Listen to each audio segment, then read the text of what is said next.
Hi dear students, welcome to my academy. आज हम देखेंगे एसआई यूनिट क्या होता है हीट का, एंड उसके बाद सीजीएस यूनिट क्या होता है, and lower fix the point and upper fix the point क्या होता है, उसके बारे में हम डिस्कस करेंगे। ठीक है, तो प्रीवियस लेक्चर्स में हमने हीट के बारे में देखा है, डेफिनेशन ऑफ हीट, उसके बाद डेफिनेशन ऑफ टेम्परेचर हमने देखा। ठीक है, तो हीट एनर्जी के कौन कौन से सोर्सेस होते हैं उसके बारे में हमने डिस्कस किया। ठीक है बेटा, तो let us see SI unit of heat energy. तो हीट एनर्जी का एसआई यूनिट क्या होता है? ठीक है, तो एसआई का मतलब होता है international system of unit. Okay, international system of unit, उसका मतलब क्या होता है? SI unit. ओके, तो हमें देखना है एसआई यूनिट कैसे क्या परफॉर्म होता है। ठीक है, हीट का। तो हमने इससे पहले भी देखा है फर्स्ट लेक्चर में कि हीट एक प्रकार की क्या होती है बेटा? एनर्जी। तो एनर्जी के जो भी यूनिट्स रहेंगे वही यूनिट्स किसके रहेंगे? हीट के रहेंगे। ठीक है, तो अब यहाँ पर देखो SI unit of heat energy, और एसआई का लॉन्ग फॉर्म होता है international system of unit. Okay, SI का लॉन्ग फॉर्म होगा एस आई, यूनिट का मतलब होता है इंटरनेशनल सिस्टम ऑफ यूनिट। ध्यान में रखो, international system of unit, international system of unit. Okay, तो अब यहाँ पर देखो 1 जूल हीट एनर्जी, तो ऐसा यूनिट ऑफ एनर्जी होगा जूल, एंड हमें देखना है 1 जूल हीट एनर्जी मतलब क्या। ठीक है, तो जूल को जे लेटर से डिनोट करते हैं, जहाँ कहीं पे जूल जे आया तो वो क्या होगा? जूल। ओके, वो क्या होता है? ऐसा यूनिट ऑफ हीट एनर्जी। तो 1 जूल हीट एनर्जी मतलब कितना होता है? देखो बेटा, it is the energy equivalent to energy required to lift the force of 1 newton by a distance of 1 metre. तो देखो बेटा, 1 न्यूटन का फोर्स है, उसको 1 मीटर से डिस्प्लेस करने के लिए जो भी एनर्जी रिक्वायर्ड है वो कितनी एनर्जी होगी?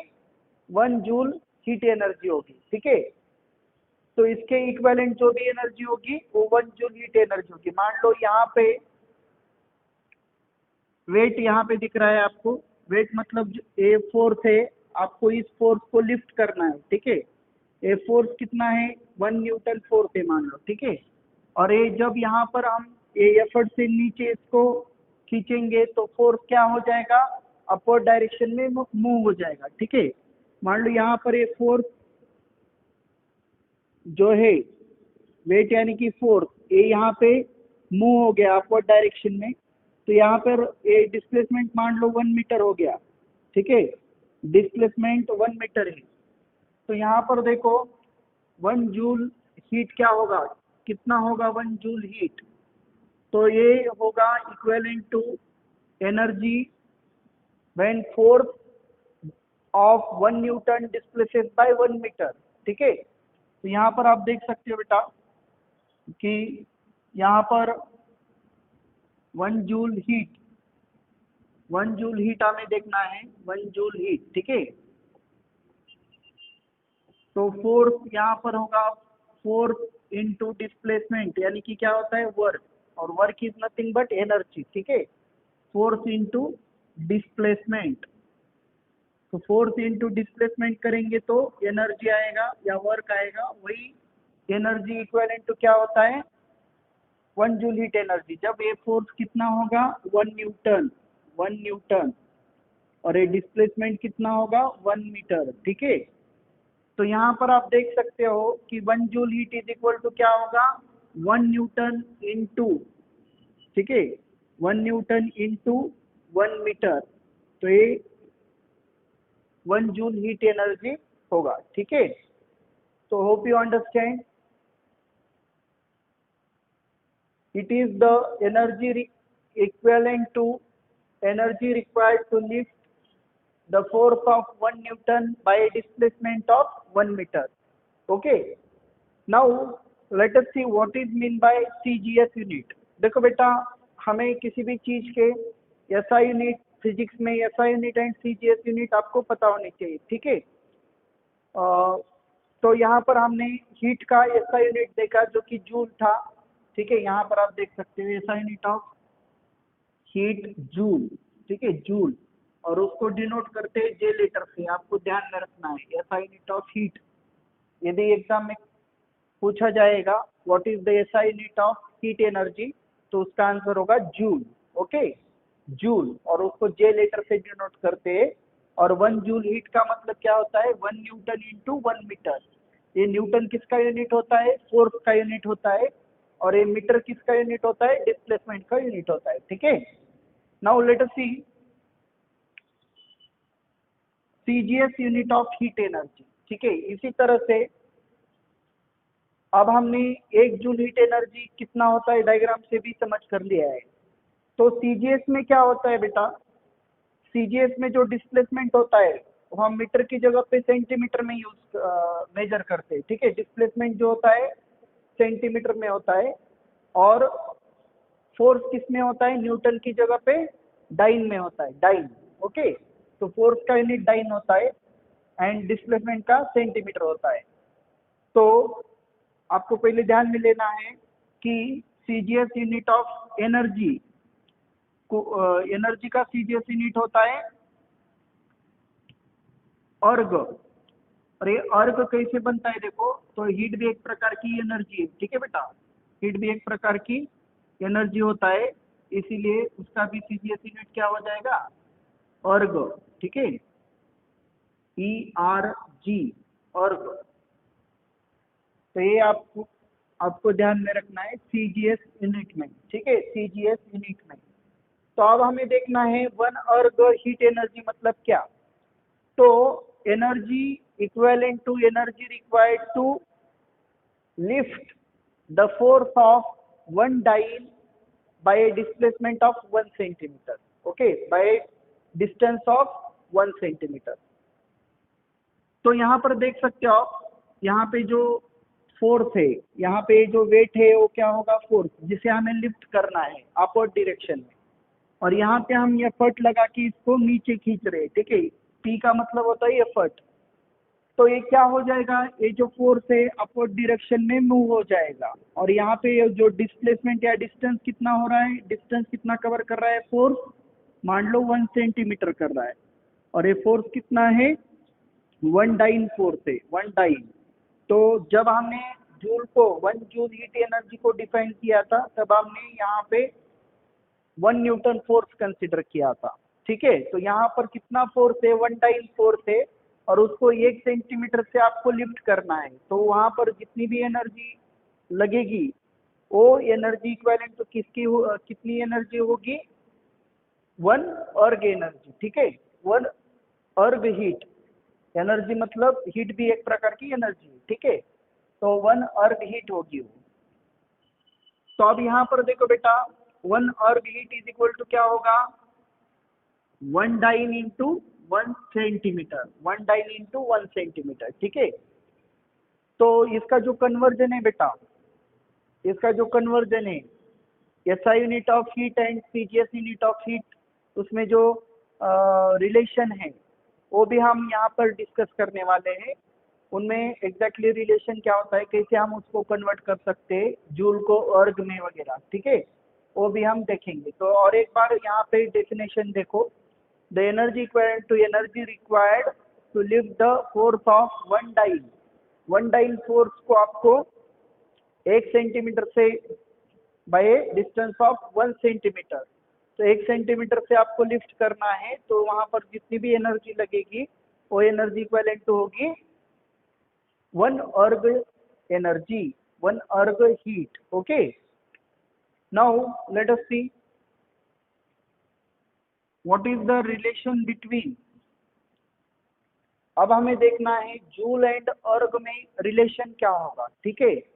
तो बाकी सारे जो एनर्जी का जो एसआई यूनिट होता है जूल होता है, एंड सीजीएस यूनिट अर्ग होता है, अभी हमने देखा।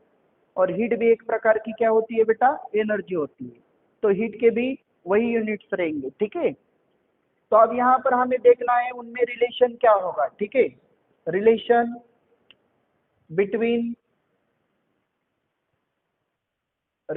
बिटवीन जूल एंड अर्ग। तो यहाँ पर आप देख सकते हो,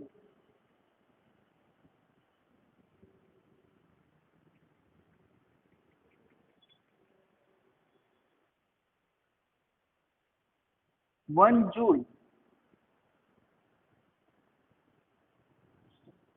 जूल हीट, अभी हमने देखा बेटा 1 joule heat is equal to क्या होता है, 1 joule heat is equal to 1 newton. Newton को हम एन लेटर से डिनोट करते हैं, 1 न्यूटन इंटू क्या होगा, 1 मीटर। 1 न्यूटन इंटू 1 मीटर, ठीक है। तो न्यूटन को हम एन लेटर से डिनोट करते हैं, एंड मीटर को हम एम लेटर से डिनोट करते हैं, ठीक है। 1 n इंटू 1 m मतलब 1 जूल हीट होगा, ठीक है। अब यहाँ पर आपको समझ कर लेना है, मैं यहाँ पे साइड में लिखता हूँ, 1 न्यूटन फोर्स मतलब होता है बेटा 10⁵ डाइन फोर्स, ओके। तो ये फोर्स का रिलेशन है। तो ये फोर्स का न्यूटन क्या होता है, फोर्स का एसआई यूनिट होता है, एंड डाइन क्या होता है, सीजीएस यूनिट होता है। तो 1 newton is equal to 10⁵ dyne force होता है, ये ध्यान में रखो आप। और 1 metre is equal to 1 metre में, 1 मीटर में 100 सेंटीमीटर होते हैं, ठीक है। 1 metre is equal to 100 centimetre. तो अब हम क्या करेंगे, जहाँ पे न्यूटन है वहां पे हम डाइन पुट करेंगे। तो यहाँ पे क्या हो जाएगा, देखो 1 न्यूटन की जगह पे हमने क्या पुट कर दिया है, 10⁵ डाइन, 10⁵ और जहाँ पे 1 मीटर है वहां पर हम 100 सेंटीमीटर यहाँ पे पुट कर देंगे, ठीक है। तो 100 सेंटीमीटर को ही हम कैसे लिख सकते हैं बेटा, 10⁻²सेंटीमीटर, ठीक है। 10⁻²सेंटीमीटर। तो यहाँ पर क्या हो जाएगा, देखो 10⁻5 डाइन इंटू 10 स्क्वायर सेंटीमीटर। तो जब बेस सेम होता है तो पावर का क्या होता है बेटा, एडिशन होता है। तो यहाँ पे क्या हो जाएगा, 10⁻5 + 2 डाइन इंटू सेंटीमीटर। तो अब यहाँ पर देखो हम क्या निकाल रहे थे, 1 न्यूटन मीटर मतलब जूल, 1 जूल हीट को हमें कितना अर्ग हीट होता है ये निकालना था, ठीक है। तो अब यहाँ पर आप देख सकते हो 1 जूल हीट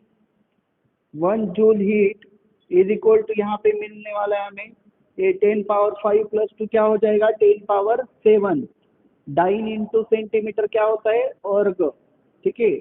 प्रीवियस स्लाइड में हमने देखा था। तो ये बहुत ही इंपॉर्टेंट रिलेशन हमें यहाँ पे मिल गया है। तो एक एक जूल हीट मतलब कितना होता है बेटा, 10⁻7 erg heat, okay. 10⁻7 erg heat. और उल्टा भी आप उसको लिख सकते हो, उल्टा भी कैसे, यहाँ पर देख सकते हो, ठीक है। मान लो कि एक अर्ग हीट इज इक्वल टू क्या, यहाँ पे हो जाएगा 1/10⁻7 जूल हीट, ठीक है। तो ये हो गया बेटा relation between SI unit and CGS unit of heat, okay. तो आपको ध्यान में रखना है एसआई यूनिट हीट का क्या होता है, जूल, एंड सीजीएस यूनिट क्या होता है, अर्ग। और उनमें जो रिलेशन है 1 joule heat is equal to 10⁻7 erg heat, okay. Now let us see.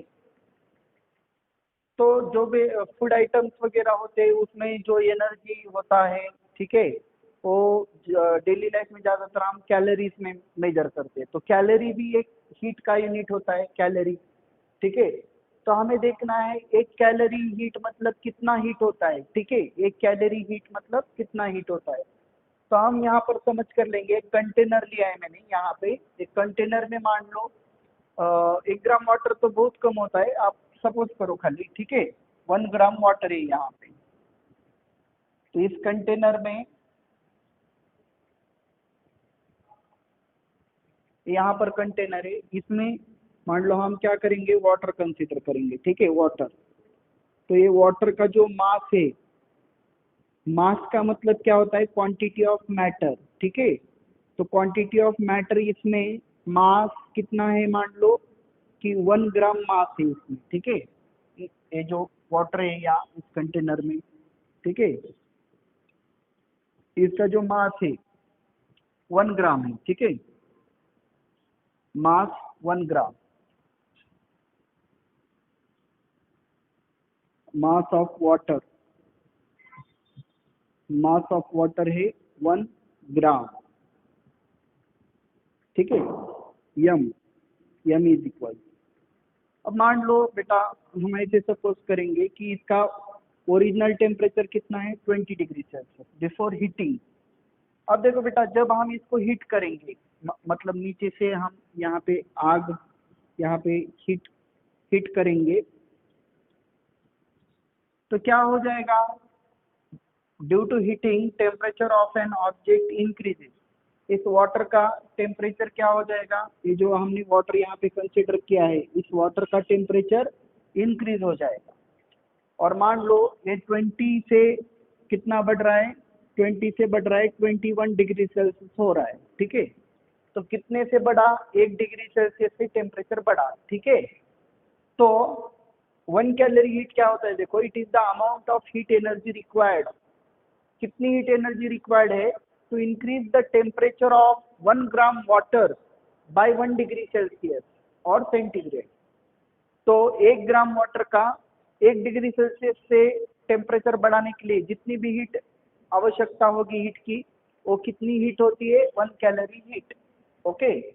तो डेफिनेशन यहाँ पर देखो, it is the amount of heat required to increase temperature of 1 gram water. तो यहाँ पर एक ध्यान में रखो, 1 ग्राम वाटर है हमारा, ठीक है, 1 gram water by 1 degree Celsius. 1 gram water का 1 डिग्री सेल्सियस से हमें टेम्परेचर बढ़ाना है, तो जितनी भी हीट लगेगी उसको क्या बोलेंगे, 1 कैलोरी हीट। तो 1 कैलोरी हीट का वैल्यू कितना होता है, देखो यहाँ पर लिखा भी है, ठीक है, 1 कैलोरी हीट। तो इसका वैल्यू आपको ध्यान में रखना है, 1 कैलोरी हीट एक लगभग इक्वल टू होता है 4.187 जूल, ठीक है, इसके बराबर होता है। और हम क्वेश्चन में अप्रोक्सीमेटली इसको 4.2 लेते हैं, ठीक है, 4.2 भी ले सकते हैं, 4.2 जूल, ठीक है। तो 1 कैलोरी हीट आपको ध्यान में रखना है, कितना होगा, 4.2 जूल। समझ में आ रहा है बेटा। तो और एक बार देखो, हमारे पास कितना वाटर था, 1 ग्राम हमने सपोज किया था, 1 ग्राम वाटर, और उसका टेम्परेचर हमें 1 डिग्री सेल्सियस से बढ़ाना है। मतलब हमने क्या किया, यहाँ पे 20 टेम्परेचर बढ़ाया। तो इसके लिए जितना भी हीट वहाँ पर लगेगा, ठीक है, उसको हम क्या बोलेंगे बेटा, 1 कैलोरी हीट। तो hope you understand 1 calorie heat क्या होता है, ठीक है। नाउ लेट अस सी, अब हमें देखना है कि upper fix the point and lower fix the point, ठीक है। पहले हम देखेंगे लोअर फिक्स द पॉइंट, क्योंकि जब हम थर्मोमीटर देखेंगे, जो भी टेम्परेचर मेजर जिससे हम करते हैं, ठीक है, टेम्परेचर होता है, हमने प्रीवियस लेक्चर्स में देखा है कि किसी भी चीज को हॉट या कोल्ड हम एग्जैक्टली कैसे डिसाइड करते हैं, बाय मेजरिंग इट्स टेम्परेचर, ठीक है। तो टेम्परेचर क्या होता है, रिलायबल मेजरमेंट होता है, ठीक है। कभी कभी हमारे जो सेंसेस ऑफ टच होते हैं, हाथ होते हैं, उससे हमें कोई ऑब्जेक्ट ठंडा है या गर्म है कभी कभी मिस्टेक हो जाता है, ठीक है, डिसाइड करने में। लेकिन by measuring temperature we can decide whether the object is hot और कोल्ड, ओके। तो यहाँ पर हमें देखना है लोअर फिक्स द पॉइंट क्या है। जब हम टेम्परेचर में टेम्परेचर स्केल्स वगैरह पढ़ेंगे, तो उसमें एलएसपी और यूएसपी आपको पता होना बहुत इम्पोर्टेंट है, ठीक है। तो हमें समझ कर लेना है एलएसपी होता क्या है एंड यूएसपी क्या होता है, ठीक है। तो यहाँ पर आप देख सकते हो कि मैंने यहाँ पर 3 कंटेनर से तो वाटर जो है, वाटर 3 स्टेट्स में हम देखेंगे उसको। पहला जो स्टेट है हम देखने वाले, मान लो कि यहाँ पर आइस क्यूब्स लिए, इस कंटेनर में आइस क्यूब्स, ठीक है। आइस क्यूब्स क्या होगा, सॉलिड स्टेट में हो गई, ठीक है, सॉलिड। तो ये आइस क्यूब्स है, ठीक है। यहाँ पर जब इसको हीट करेंगे, आइस क्यूब को, सॉलिड को हीट करेंगे, तो हमें यहाँ पर क्या मिलेगा, वाटर मिलेगा। तो ये कौन से कंडीशन में होगा, वाटर, लिक्विड कंडीशन में होता है वाटर, ठीक है। वाटर होगा लिक्विड कंडीशन में, लिक्विड वाटर यहाँ पर सेकेंड कंटेनर में। और इसको फिर से बाद में हीट करेंगे तो यहाँ पर क्या हो जाएगा, इस वाले कंडीशन में कि वाटर से क्या होगा, स्टीम फॉर्मेशन चालू होगा, स्टीम डेवलप हो जाएगा, ठीक है। हमने बहुत बार इसको घर पे भी आपने देखा होगा कि जब वाटर को हीट करते हैं तो उसमें से स्टीम निकलता है, ठीक है। तो ऐसे 3 स्टेट यहाँ पे दिख रहे हैं, ठीक है। 3 स्टेट, सॉलिड, लिक्विड और स्टीम, यानी कि गैस स्टेट, ओके। तो यहाँ पर आप देख सकते हो बेटा, यहाँ पर है सॉलिड स्टेट, ठीक है, solid state of ice. Let us see, this is a solid state, जिसे हम क्या कहते हैं, आइस, ठीक है। हमने वाटर लिया है, वाटर के बारे में, वाटर। यहाँ पर जो सेकेंड स्टेट है क्या है, लिक्विड स्टेट है, लिक्विड वाटर, उसे हम क्या बोलेंगे, लिक्विड वाटर, लिक्विड स्टेट। और यहाँ पे गैसियस स्टेट है, गैसियस स्टेट। और गैसियस स्टेट में क्या होगा, स्टीम होगा, ठीक है। अब यहाँ पर क्या होगा बेटा, इसके ऊपर जो भी प्रेशर हमने डेवलप किया है, ठीक है, मतलब प्रेशर यहाँ पे गिर रहा है, वो एटमॉस्फेरिक प्रेशर है, ठीक है, एटमॉस्फेरिक प्रेशर। क्योंकि एटमॉस्फेयर में जो भी एयर है वो किसी भी ऑब्जेक्ट के ऊपर कौन सा प्रेशर लगाती है, एटमॉस्फेरिक प्रेशर, ठीक है। तो ये एटमॉस्फेरिक प्रेशर है, PATM, यानी कि एटमॉस्फेयर यहाँ पे है। जब आप इस कंडीशन में आप हीटिंग करोगे, हीटिंग यानी कि हम इसको गैस के ऊपर, बर्नर के ऊपर यहाँ पे हीट करेंगे, ठीक है, हीट सप्लाई करेंगे, तो क्या हो जाएगा, तो जब हम हीट सप्लाई करेंगे तो प्योर वाटर है, यहाँ पे हमने जो प्योर वाटर यहाँ पे लिया है, ठीक है, उसके बारे में हम डिस्कस कर रहे हैं। एटमॉस्फेरिक प्रेशर है उसके ऊपर, तो क्या हो जाएगा, 0 डिग्री सेल्सियस को आइस क्या हो जाएगा, मेल्ट हो जाएगा, ठीक है।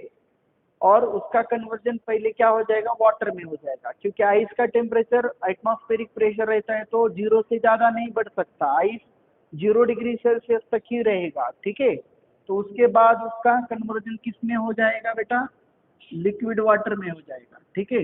इस प्रोसेस को क्या बोलते हैं, melting of ice, pure ice, melting of ice, ठीक है। मेल्ट हो रहा है, हीट, हमने क्या किया, हीट एडिशन किया, तो हीट की वजह से वो क्या हो गया, वाटर में कन्वर्ट हो जाएगा।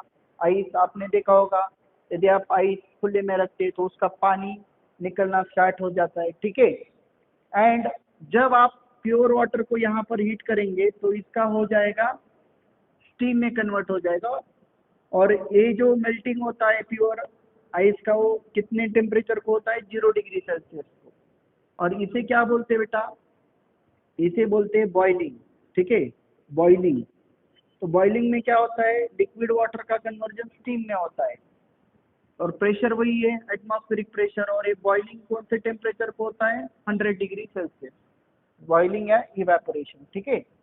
आप उल्टा देखेंगे, जब कूलिंग करेंगे तो स्टीम का, मान लो एक प्लेट वगैरह उसके ऊपर रख देंगे तो आपने ऑब्जर्व किया होगा उसके नीचे वाटर ड्रॉपलेट्स होते हैं, ठीक है।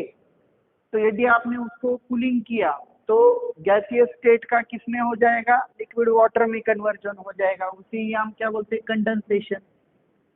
कंडेंसेशन, और कंडेंसेशन भी क्या होता है बेटा, उसी टेम्परेचर को होता है 100 डिग्री सेल्सियस को, एटमॉस्फेरिक प्रेशर के लिए, ठीक है। एंड यहाँ पर आप देखेंगे वाटर को यदि आप कूल करेंगे तो सॉलिड स्टेट में जाएगा, इसे हम क्या कहते हैं, फ्रीजिंग। फ्रीजिंग कहते हैं। और फ्रीजिंग भी कौन से टेम्परेचर को होता है, 0 डिग्री सेल्सियस को होता है, ठीक है। तो आपको ध्यान में रखना है, फ्रीजिंग या मेल्टिंग क्या होता है, 0 डिग्री सेल्सियस को। एंड बॉइलिंग है, बॉइलिंग और इवेपोरेशन, ठीक है। बॉइलिंग और इवेपोरेशन, बॉइलिंग या इवेपोरेशन कौन से टेम्परेचर को होता है, 100 डिग्री सेल्सियस को, सॉरी इवेपोरेशन, बॉइलिंग और इवेपोरेशन और कंडेंसेशन, ठीक है, वो कौन से टेम्परेचर को होता है, 100 डिग्री सेल्सियस। तो अब ये जो हर एक टेम्परेचर स्केल जो बनाई जाती है उसमें LSP एंड USP को के हिसाब से स्केल दिया जाता है, ठीक है। तो ये जो होता है, जिस टेम्परेचर को फ्रीजिंग हो रहा है या मेल्टिंग ऑफ आइस हो रहा है, उसको क्या बोलते हैं बेटा, LSP। ध्यान में रखो, इस टेम्परेचर को बोलेंगे LSP, यानी कि 0 डिग्री सेल्सियस क्या होगा, LSP। एंड USP क्या होता है, जिस टेम्परेचर को बॉइलिंग हो रहा है प्योर वाटर का एटमॉस्फेरिक प्रेशर पे, ठीक है। तो 100 डिग्री सेल्सियस क्या होता है, upper fix the point, USP, ठीक है। तो यहाँ पर हम इसका डेफिनेशन देखेंगे, it is the freezing point of pure water और melting point of pure ice at atmospheric pressure. तो अभी मैंने आपको यहाँ पर बताया कि जो प्योर आइस है उसका मेल्टिंग पॉइंट या freezing point of liquid pure water, okay, eight atmospheric pressure, वो क्या होता है, लोअर फिक्स्ड पॉइंट। और लोअर फिक्स्ड पॉइंट को डिनोट करते हैं LSP से, ठीक है। मतलब LSP का मतलब होगा लोअर फिक्स्ड पॉइंट, और वो कितना होगा बेटा, 0 डिग्री सेल्सियस। 0 डिग्री सेल्सियस को हम कैसे लिखते हैं, 0 डिग्री का मतलब उसके सिर पे डॉट, ठीक है, और C सेल्सियस।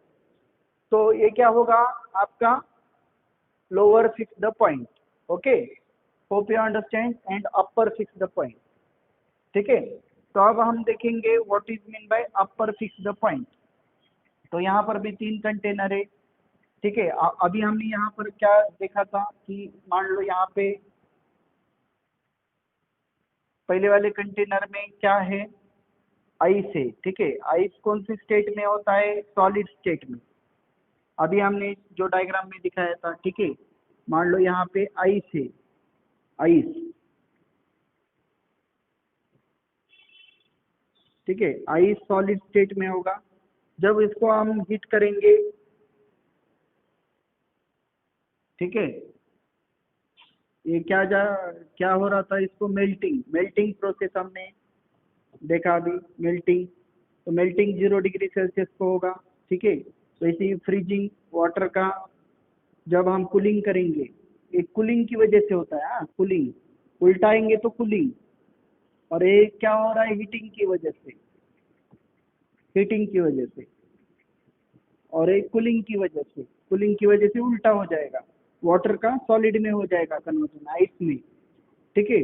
इसको बोलते हैं हम फ्रीजिंग, फ्रीजिंग प्रोसेस, ठीक है, फ्रीजिंग।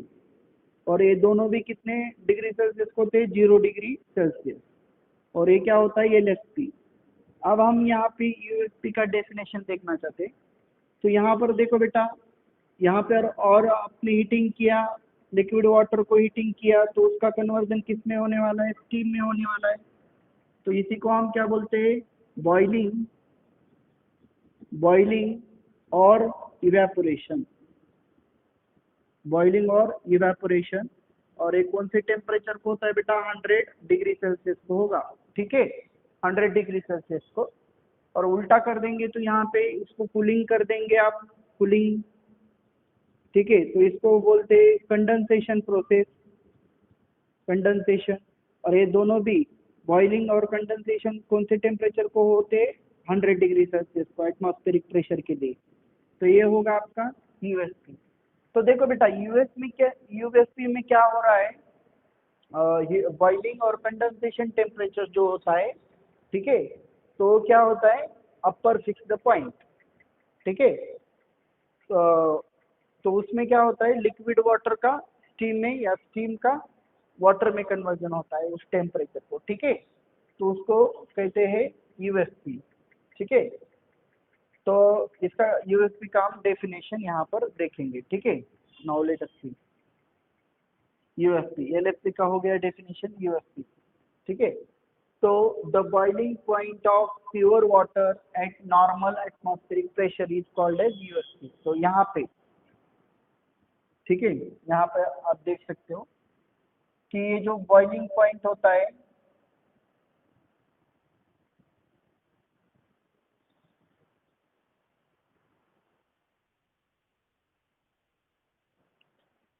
तो इसमें यहाँ पर ये 100 डिग्री सेल्सियस क्या होगा, ये होगा आपका यूएफपी, ठीक है, यूएफपी। और ये 0 डिग्री सेल्सियस क्या होगा, एलएफपी। आपको ध्यान में रखना है एलएफपी, और ये होगा यूएफपी, ठीक है। तो और एक बार इसका डेफिनेशन देखो, it is the boiling point, sorry, this is LFP slide, this is UFP, okay, हाँ सॉरी। तो यहाँ पर ये जो 100 डिग्री सेल्सियस यहाँ पे होता है टेम्परेचर, उसको हम क्या बोलेंगे, यूएसपी, ठीक है।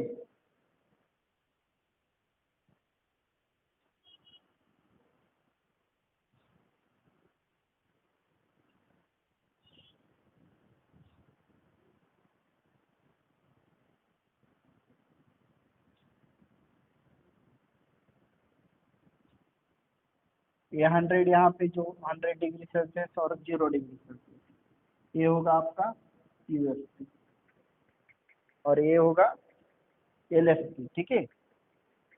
तो it is the boiling point of pure water at normal atmospheric pressure, इसे ही क्या बोलते हैं बेटा, स्टीम पॉइंट, ठीक है। यूएसपी कोई दूसरा नाम क्या है, स्टीम पॉइंट, ओके। तो वो कितना होगा, वो होगा 100 degree Celsius at normal atmospheric pressure. तो नॉर्मल एटमॉस्फेरिक प्रेशर को उसका वैल्यू आपको ध्यान में रखना है, 100 डिग्री सेल्सियस उसका वैल्यू होता है, ठीक है। तो होप यू अंडरस्टैंड जो भी आज हमने पढ़ा है, आज की क्लास में हमने SI unit, CGS unit of heat, उनमें जो रिलेशन होता है उसके बारे में देखा।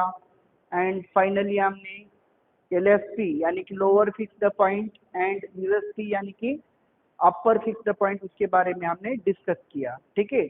तो नेक्स्ट क्लास में हम देखने वाले हैं construction and working of thermometer, okay. Thermometer का कंस्ट्रक्शन कैसे होता है, वर्किंग क्या कैसे होता है, उसके बारे में डिटेल में हम पढ़ने वाले हैं, ठीक है बेटा।